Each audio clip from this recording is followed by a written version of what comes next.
인도인 천양인도자 감사하고요. 안내위원들도 그렇고 뭐 떡을 준비해 주신 분들, 특별히 또 이렇게 새롭게 우리들의 방언을 첨사하신 우리 신동 형제에게 감사합니다. 새롭게 통역자가 생겨서 너무 기쁘고 무엇보다 그 일산 자체적으로 손님을 초대해서 같이 함께 할 수 있게 또 기쁘고 감사했습니다. 특별히 너무 감사했던 것은 지난주에 우리 유진아 자매가 세례를 받고 우리 가족이 되어서 다시 한번 환영합시다.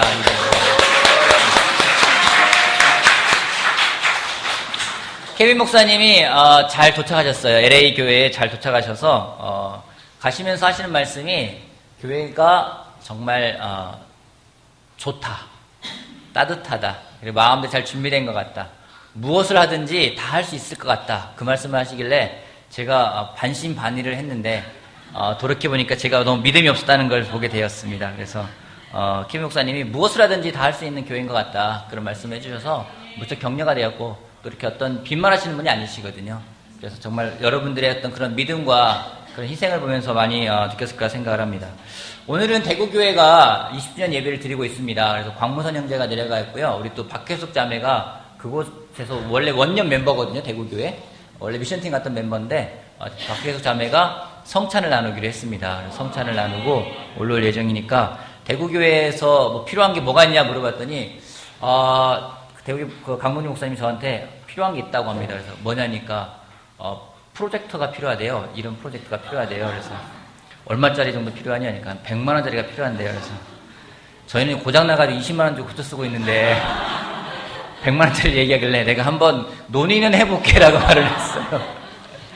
근데 여러분 많이 격려해 주시기 바라고 대구에서 열심히 미션을 위해서 정말 헌신하고 있습니다. 많이 격려해 주시기 부탁드리고 싶습니다. 어제는 우리 바이블톡 인도자들이 내년도를 준비하는 워크숍을 좀 했습니다. 워크숍을 해서 드디어 내년 주제가 결정되었습니다. 내년도 주제는 믿음으로입니다.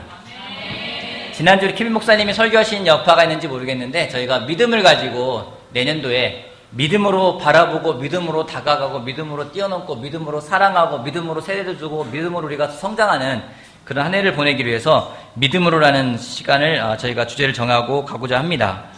여러분 많이 기도해 주시고 믿음에 대한 계획들 많이 세우시길 부탁드리고 싶습니다. 지난주에 케빈 목사님이 믿음은 희생이다, 믿음이라는 것은 미지의 세계를 끌어안을 수 있어야 한다, 그리고 믿음은 순종이다라는 말씀하셨는데 오늘은 그와 더불어서 좀 믿음에 대해서, 우리 믿음에서 성장하는 부분에 대해서 같이 한번 보도록 하겠습니다. 여러분 믿음이 있습니까? 믿음이 있습니까? 믿음을 다시 한번 가져가길 바라면서 제가 좀 세팅해야 될 것 같아서 여러분 1분만 교제해 주시겠습니까? 1분만 교제하고 세팅하겠습니다. 1분만 교제해 주십시오. 서로에게 격려해 주십시오.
예, 여러분 우리는 믿음이라는 거를 가지고 태어납니다. 그렇게 생각하시는 게 있습니까? 믿음을 가지고 태어난다. 우리는 사실 태어날 때부터 믿음이라는 게 있어요. 저는 태어나고 얼마쯤 시간이 지나서 저희 어머님이 저한테 말씀했습니다. 내가 너를 낳았다. 저는 믿었습니다. 저는 어머니가 저를 어떻게 낳는지 보진 않았어요. 하지만 저희 어머님이 내가 널 낳았다 할 때 믿었습니다. 저희 아버님은 저보다 키가 작으십니다. 그리고 저보다 많이 체격이 크십니다.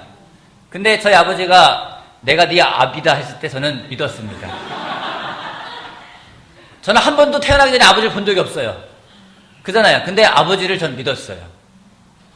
뭐 물론 때로 아버지가 이렇게 호되게 혼내면은 저 부모님이 나의 부모님이 맞는가 의심도 들지만 그래도 믿습니다. 장훈영 형제는 장훈영 어머님이 장훈영 형제를 낳았다고 믿습니까? 얼마나 대단한 믿음이에요 우리가. 사실 우리는 태어날 때부터 믿음이라는 걸 갖고 태어나요. 근데 시간이 지나가면서 이 세상에 물들다 보니까 믿음이라는 게 없어져 버려요. 의심하게 돼버립니다. 사탄은 이 세상에서 우리가 믿음을 가져가는 걸 원하지 않습니다. 근데 믿음을 갖고는 걸로 끝나는 게 아니라 예수님이 말씀하신 게 있어요. 그것은 무엇인지 우리의 믿음이 변하고 성장하는 부분입니다. 여러분 이 나무를 한번 보십시오. 이 커가는 모습을 보십시오. 커가는 걸 보면 어떤 기분이 드십니까? 커가는 걸 보면 기분이 좋아요. 뭔가 잘한다는 것을 본다는 건 기분이 좋은 겁니다. 우리들의 아이가 커가고 우리들의 아이가 성장하는 걸 보는 것도 굉장히 기쁜 일이에요. 또 하나 내가 뭔가 성장했어라는 느낌을 주는 것도 굉장한 기쁨입니다. 우리의 믿음 또한 이렇게 성장하는 것은 굉장히 중요합니다. 여러분 우리의 믿음이 성장한다면 어떤 일이 벌어질까요? 우리의 믿음이 성장한다면 지금보다 더 커지고 더 큰 믿음을 가져간다면 어떤 일이 벌어질까요? 여러분이랑 하면 다 이루어질 거예요. 왜냐하면 예수님은요 결국에는 모든 것이 우리가 믿는 믿음으로 된다라고 이야기를 하고 있습니다. 병에 걸린 사람이 병이 나았을 때 예수님은 너의 믿음이 너를 낫게 했다고 말씀했습니다.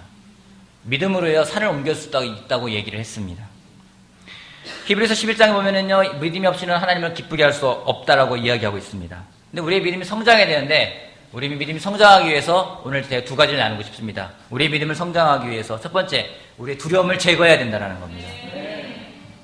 우리 박성호 형제는 두려움이 없다라고 두려움을 가져야 된다고 얘기하는데 저는 두려움을 제거해야 된다라고 이야기를 하고 있습니다. 좀 다른 의미겠죠. 히브리서 11장 23절 말씀 같이 보겠습니다.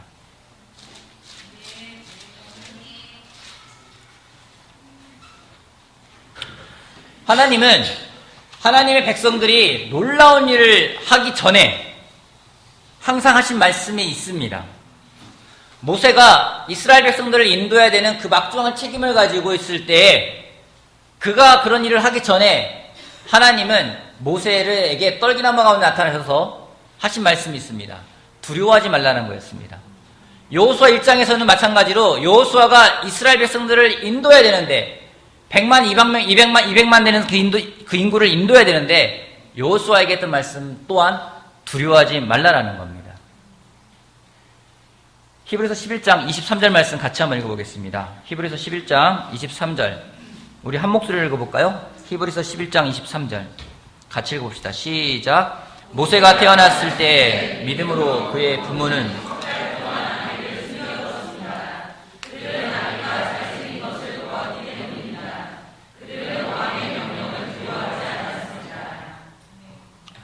이 구절에서 우리가 믿음을 가져가기 위해서 제거해야 될 것이 있다는 걸 보게 됩니다. 그것은 바로 두려움이라는 겁니다.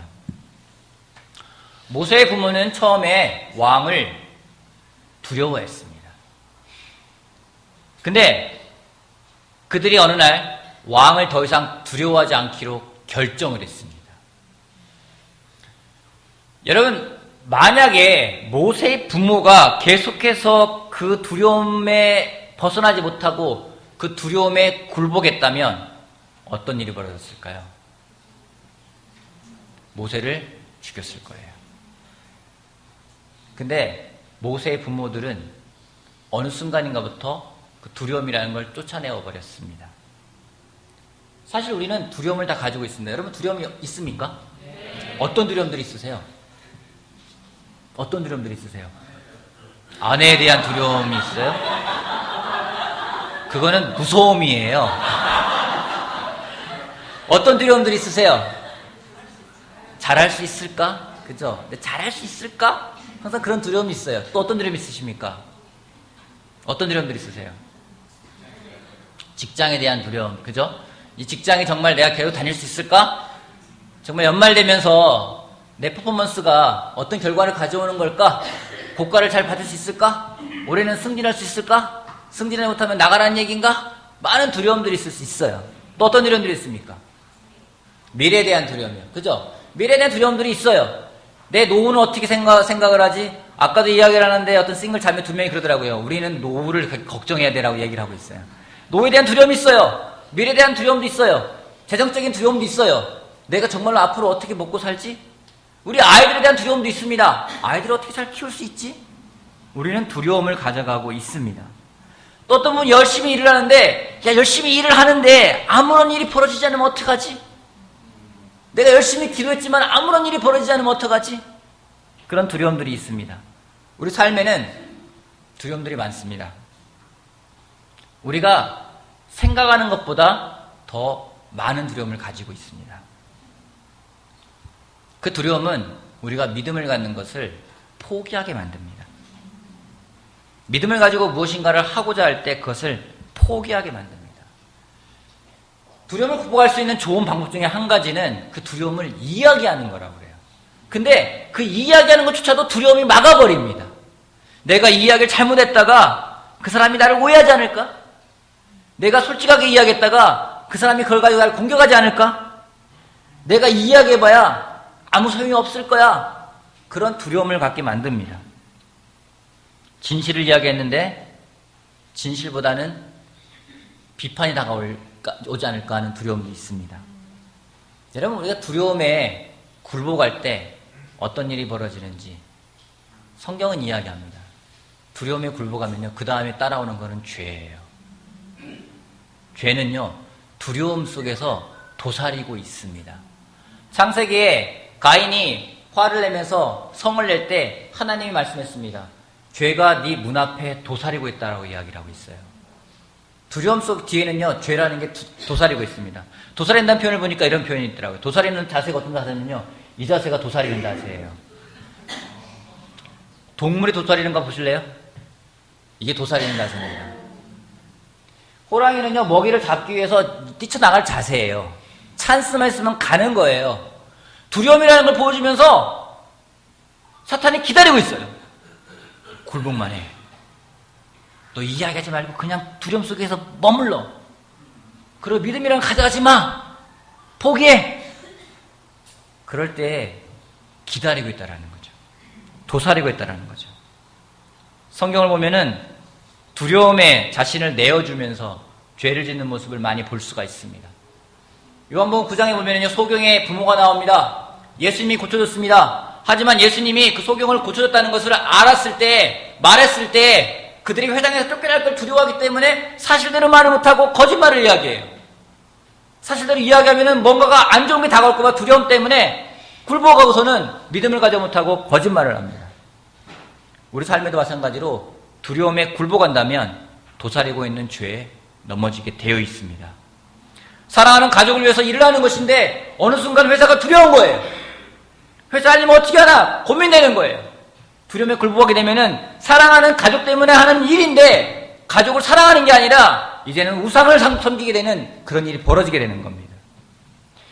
우리 아이에 대해서도 마찬가지예요. 아이에 대해 두려움이 있을 때는요, 아이에 대해 올바르게 반응할 수가 없습니다. 아이가 어떤 반응을 하면요, 우리는 자동적으로 그 아이에 대해서 최악의 시나리오를 써요. 그리고 우리의 목소리가 커지면서 그 아이를 통제하려고 합니다. 그럴 때는 좋지 않은 결과가 나오게 되어 있습니다. 저도 때로는 두려움에 사로잡힐 때가 있습니다. 사람들이 나의 리더십을 좋아하지 않으면 어떡하지? 한 가지는 제가 알아요. 저의 리더십을 다 좋아하지 않는다라는 거 압니다. 사실 아닙니까? 이 방 안엔 저를 싫어하는 사람이 있을 거라고 생각도 합니다. 저의 지나친 불신입니까? 그래서 때로는요, 사람들에게 이렇게 합시다! 라고 이야기하는 게 두려울 때가 있어요. 이번에 케빈 목사님이 공항 가시면서 저한테 하시는 말씀이 있어요.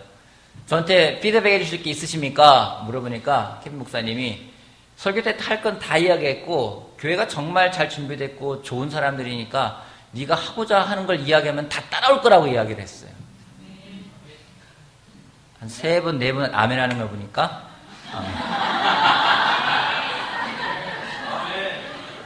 근데 두려움이 있으면은요, 내가 이거 합시다 할 때 사람들이 안 따라오면 어떡하냐는 두려움이 생길 때가 있어요. 그러면요, 눈치 보게 되고요, 저도 위축되게 되고요, 나태해지고요, 저도 방관자가 될 때가 있어요.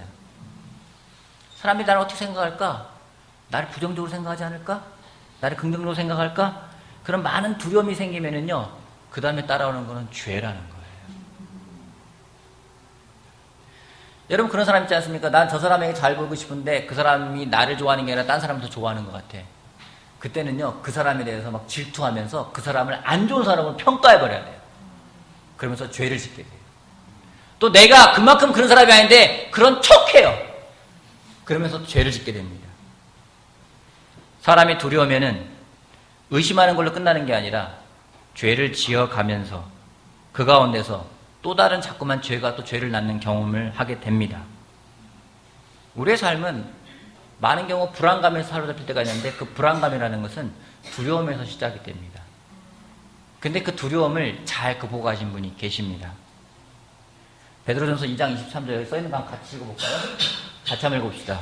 그는 모욕을 시작. 그는 모욕을 당하셨으나 모욕으로 가지 않으시고 고난을 당하셨으나 위협하지 않으시고 정의롭게 심판하시는 이에게 다 맡기셨습니다. 그는 누굴까요? 예수님입니다. 여러분, 예수님은 두려워할 이유가 많았을까요? 많지 않았을까요? 많았어요. 왜요? 주변에서 예수님을 죽이고자 하는 사람들이 많았습니다. 아주 많았습니다. 여러분, 오늘 누가 여러분 죽이겠다고 하면 여러분 어떻습니까? 전화하는 거예요. 송민호 형제한테 전화해가지고, 아이가 둘이 있대. 조심해야 되겠어. 여러분, 개인적으로 저도요, 저를 협박하는 거는 그다지 별로 두렵다는 생각 안 드는데 제 가족을 협박하면 두렵다는 생각이 들 때가 있어요. 그렇지 않습니까? 여러분에게 누가 전화해가지고선 너 조심해, 이 한마디만 해도 두려워요. 근데 예수님은요, 그런 사람들이 한둘이 아니었어요. 더군다나 정말 그렇게 할 수 있는 능력도 있고요, 그렇게 할 수 있는 권력 있는 사람들이었어요. 그 사람들이 예수님에 대해서 죽이겠다고 얘기할 때 예수님은 그 두려움에 대해서 극복하셨어요. 어떻게 해요?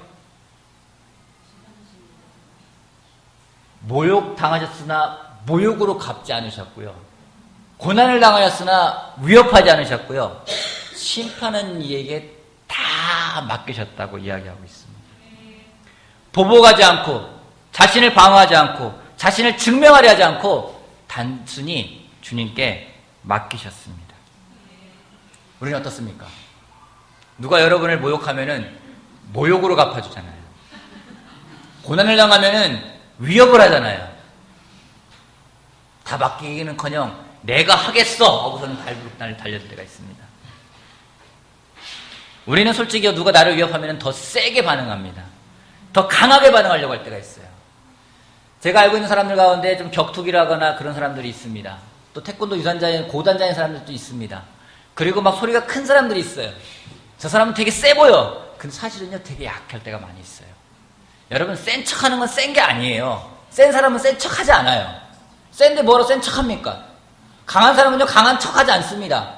강한 사람은 원래 강한 거예요. 근데 우리가 모욕당하면은요, 모욕으로 갚아야 돼요. 근데 예수님은 그러지 않았습니다. 예수님은 맡기셨습니다. 위협을 당할 때 우리는요, 올바른 판단을 못합니다.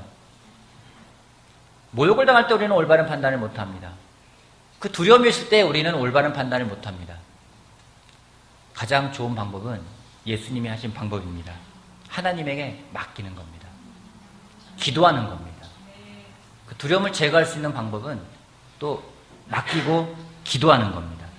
예수님은 가장 고통스러웠던 순간, 십자가에 달리시기 전날 밤에도 예수님은 밤을 새워서 기도하셨습니다. 예수님은 두려움을 이기는 방법을 하나님에게 기도드리는 것을 그는 아셨습니다. 진짜로 우리 마음을 하나님께 맡길 때 우리는 자유로워질 수가 있습니다.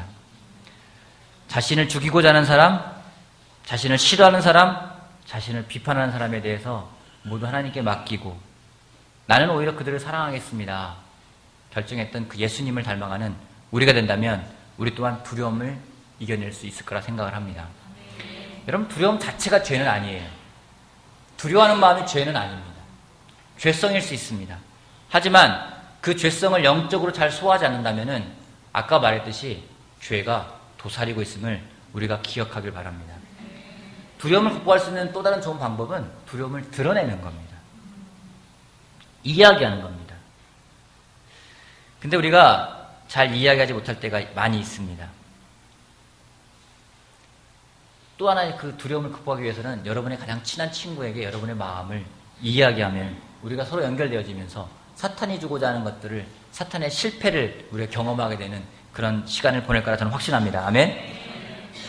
두 번째요. 우리가 더 믿음이 성장하기 위해서 불을 선택해야 된다.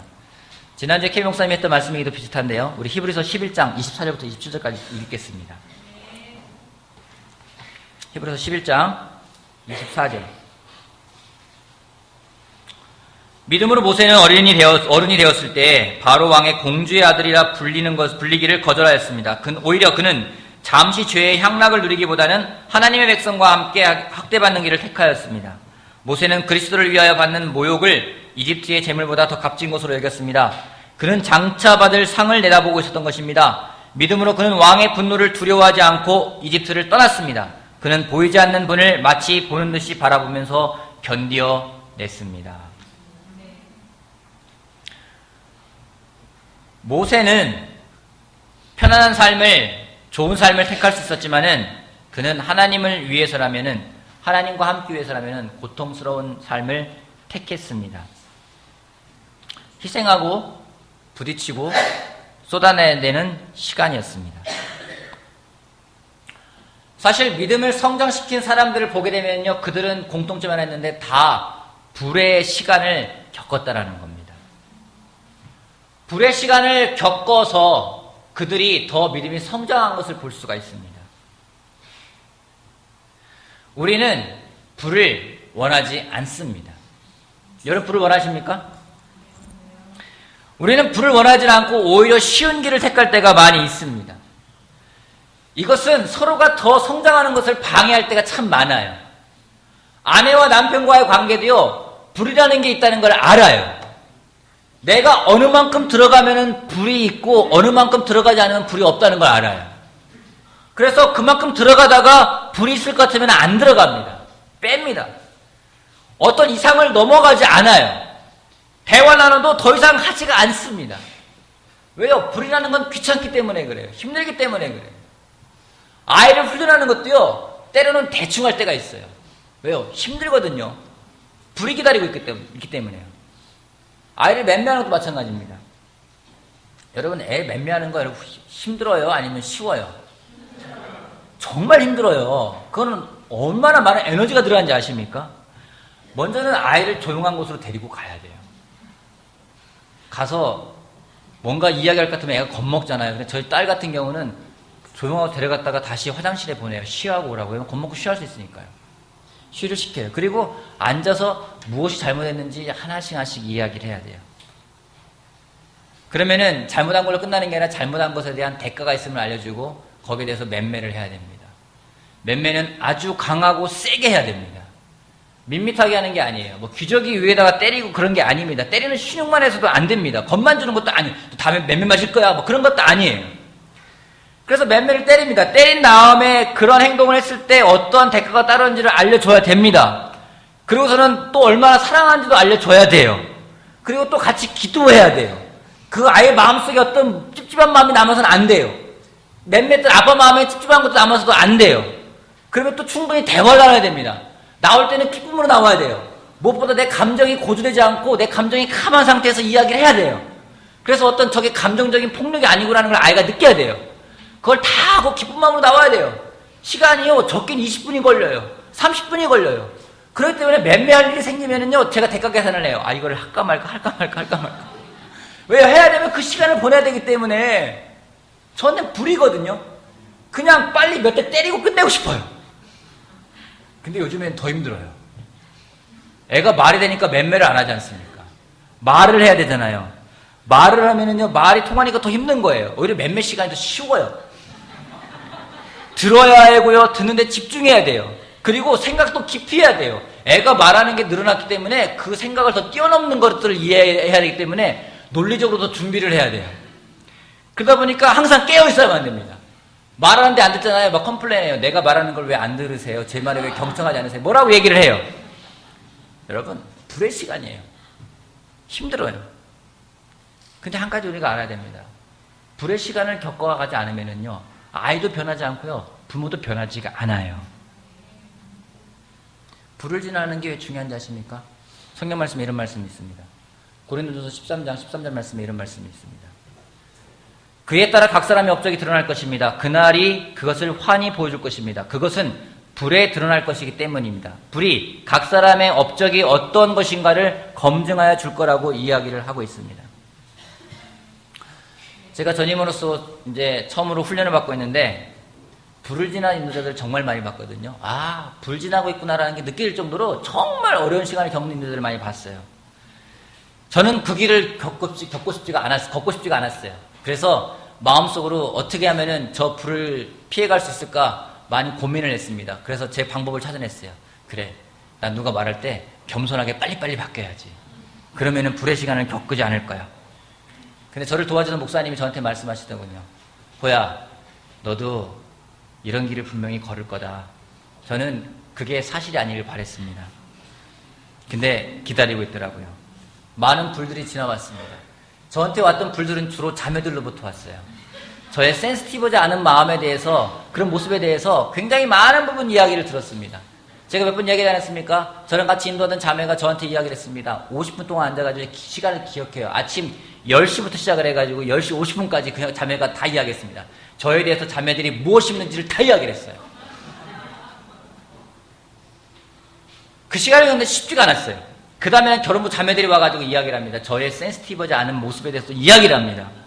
그것도 힘들었어요. 관계에서 불이 왔어요. 여러분, 불이 오니까요, 드는 생각 뭔지 아십니까? 제가 뭐가 있는지 다 못 드러나는 거예요. 내가 얼마나 센시티브하지 않은지, 내가 얼마나 거기에 대해서 사람들을 배려하지 않는지, 막 태도가 계속 들리는 거예요. 엘리베이터 탔어요. 옆에 있는 자매에게 허구면서 안녕 인사했어요. 그 뒤에 있는 자매에게 인사를 안 했어요. 그 자매가 막 태도가 있는 거예요.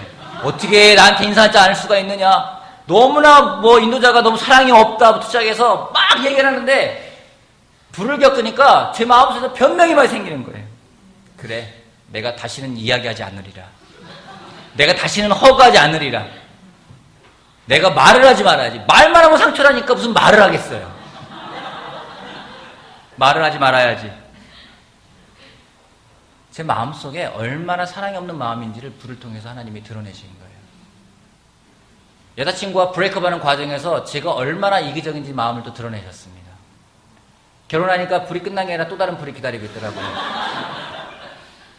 그래서 아내랑도 많은 시간 불을 겪으면서 아내랑 관계가 더 깊어지는 것도 있었어요. 근데 아내랑만 끝나는 게 또 아이랑 또 불이 생겨요. 그래서 서울에서만 불이 생긴 줄 알았더니 불이 생긴 게 아니라 또 일본에 가도 불이 생기고요. 또 일산에 가도 불이 생기고요. 가는 곳마다 불이 있어요.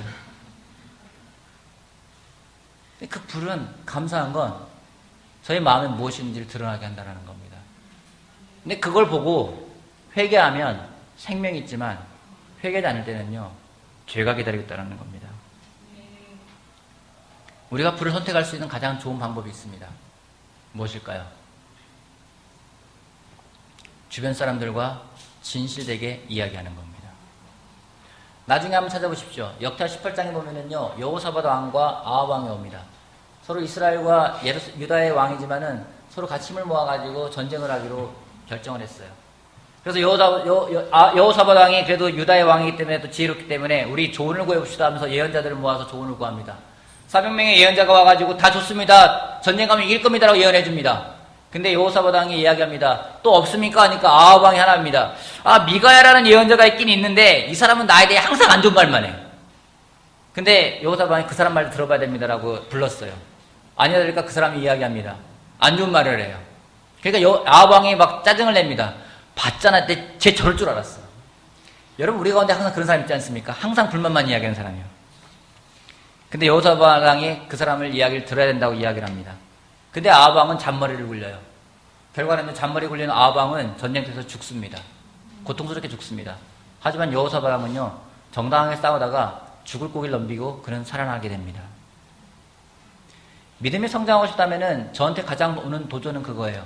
비판적인 말들을 들어야 된다는 겁니다.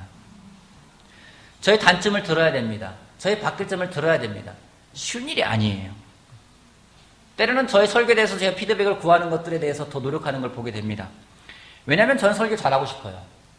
더 좋은 말씀을 사람들이 전하고 싶어요. 근데 피드백을 구하는 건 쉽지가 않습니다. 저에게 설교에 대해서 가장 많이 피드백을 준 사람이 누굴까요? 여러분 잘 아시는군요. 제 아내입니다. 제 아내가 이야기합니다.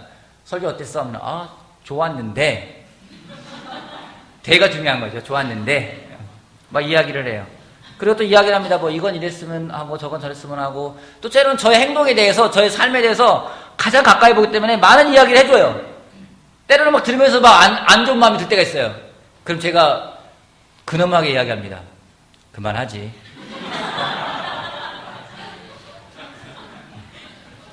때로는 위협을 하기도 합니다.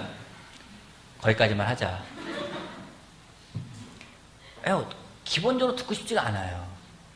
제 안에 많은 변명만 생겨요. 관점의 차이야. 관점이 다를 뿐이야. 다른 거지 틀린 게 아니니까 괜찮아. 또는 많은 변명이 들어와요. 누가 저에 대해서 막 이야기할 때가 있어요. 그러면은 네가 내 마음을 몰라서 그래. 네가 내 상황을 알면 그런 얘기 안 할 거야. 많은 변명을 하고 싶어요. 근데 제가 한 가지 아는 게 있습니다. 들어야 된다라는 거죠. 들어야 된다라는 거죠. 들어야지 제 마음속에 불이 생기고 불이 지나갔을 때 무엇이 있는지가 드러난다라는 겁니다. 저는 분명히 알고 있습니다. 도움이 필요한 사람이에요. 남을 도와줄 수 있겠지만 저는 도움이 필요한 사람입니다. 들어야 합니다. 가까운 사람에게 들어가서 들어야 됩니다. 가까운 사람에게 가서 이야기해야 됩니다. 나에게 불을 달라고 이야기를 해야 돼요. 근데 아까 말했지만 첫 번째 포인트, 그 두려움 때문에 말도 못할 때가 있어요. 어디까지는 가요. 더 이상 안 가요. 힘들어. 그 다음 불이 있어. 여러분 정말 성장하고 싶다면, 여러분의 믿음이 정말 예수님을 닮아가는 믿음이 되고 싶다면 우리가 불을 지나야 합니다. 서로에게 들어가는 것을 주저하지 마십시오. 어제 바이블 통도들과 이야기 나누면서 정말 격려되는 말이 그것입니다. 믿음으로 이야기하는데 믿음으로 서로가 서로에게 들어가야 된다고요.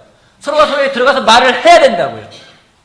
어느 순간 나이스하고 그냥 좋고 따뜻한 것이 다라 생각할 때가 있어요. 아닙니다. 우리의 믿음이 성장하기 위해서는 반드시 불이라는 과정을 겪어 가야만 됩니다. 그 과정을 겪지 않으면 우리 가운데 믿음의 성장이라는 것은 없을 것입니다. 여러분 더 이상 물러나지 마십시오. 더 이상 뒤로 홀드백하지 마십시오. 맞서 싸우면서 철이 철을 날카롭게 하듯이 사람이 사람을 날카롭게 한다는 그 말씀을 기억하며 우리의 믿음이 성장하는 우리가 되길 바라겠습니다. 마무리하겠습니다. 11장의 끝은 더 놀랍습니다. 믿음으로 했더니 좋은 일들이 벌어졌더라. 앞에 나오는 내용들이에요. 35절부터 38절까지 읽겠습니다. 35절 38절. 믿음으로 여자들은 죽었다가 부활한 가족을 다시 맞이하였습니다. 좋은 얘기예요. 또 어떤 이들은 고문을 당하면서도 더 좋은 부활의 삶을 얻고자 하여 구태여 노연하기를 바라지 않았습니다. 36절. 또 어떤 이들은 조롱을 받기도 하고 채찍으로 맞기도 하고 심지어 결박을 당하기도 하고 감옥에 갇히기도까지 하면서 시련을 겪었습니다. 또 그들은 돌로 맞기도 하고 톱질을 당하기도 하고 칼에 맞아 죽기도 하였습니다. 그들은 궁핍을 당하며 고난을 겪으며 확대를 받으면서 양과 염소의 가죽을 입고 또 돌아다녔습니다. 세상은 이런 사람들을 받아들일 만한 곳이 못 되었습니다. 그래서 그들은 광야와 산과 동굴과 땅굴을 헤매며 다녔습니다. 믿음으로 고생한 것이 나옵니다. 믿음이 성장하기 위해서는 고생도 필요하다는 얘기예요. 여러분, 믿음이 성장한다는 얘기는 성공한다는 얘기가 아니에요. 톱으로 잘려 죽는 게 성공한 겁니까? 여러분, 입을 게 없어가지고 양과 염소의 가죽을 입고서는 세상이 안 받아들이니까 산이나 동굴에 지내는 게 성공한 삶은 아니에요. 하지만 믿음의 산물이라는 겁니다. 우리가 다시 한번 생각해 봐야 됩니다. 내가 과연 오늘 무엇을 추구하고 있는지, 나의 믿음이 성장하는 걸 추구하고 있는지, 아니면 내가 편안한 삶을 추구하고 있는지. 우리의 믿음이 성장하는 삶을 추구하지 않는다면 우리는 매번 두려움 속에, 매번 불을 피하는 마음 속에 도사리고는 죄에 걸려 넘어질 겁니다. 믿음이 성장한다는 것은 처음에는 어색한 일입니다. 성장은 어색한 일이에요. 예전에 한번 TV를 보는데 그런 프로젝트를 하나 하더라고요. 어떤 댄스 대회 나가는 그런 프로젝트를 하나 하더라고요. 처음 춤을 안 배운 사람들이 춤을 배우는 과정이에요. 처음 춤을 배우는데 둘이 파트너에 춤을 추는데 맨날 발 밟고 막 옷 밟고 넘어지고 막 그런 얘기예요. 근데 그게 훈련되어지고 익숙했을 때 나중에 정말 아름다운 춤이 보여지더라고요. 믿음은 그러한 겁니다. 믿음이 성장하는 건 그러한 겁니다. 처음엔 어렵습니다. 하지만 훈련되어지고 불을 지나고 두려움을 제거하고 정말 믿음의 본질을 우리가 추구한다면은 우리 또한 그 믿음을 통해서 자유롭고 멋진 삶을 살 거라 저는 확신합니다. 여러분, 우리에게 서로가 서로에게 필요한 사람을 여러분 기억하십시오. 그러지 않으면 더 고립됩니다. 고립되면 더 강하게 보이려고 하고요. 더 듣지 않게 합니다. 우리가 현 시대를 통해 잘 배우고 있지 않습니까? 듣지 않고 고집을 부리고 자기에게 다가오는 사람들을 멀리하고 자기만의 세계에 사로잡혔을 때 그 사람이 나라를 인도했을 때 어떤 결과를 갖고 오는지 우리는 경험하고 있습니다. 하나님이 보여준다는 생각이 들어요. 하나님이 살아있는 이그젠플을 보여준다는 생각이 듭니다. 우리 믿음으로써 서로가 서로에게 들어갈 수 있는 사람, 두려움을 제거하기 위해서 싸우는 사람, 불이 오더라도 불을 겪어낼 수 있는 사람, 그 가운데 더 정화된 마음을 가져가는 우리가 되길 바라겠습니다. 마치겠습니다.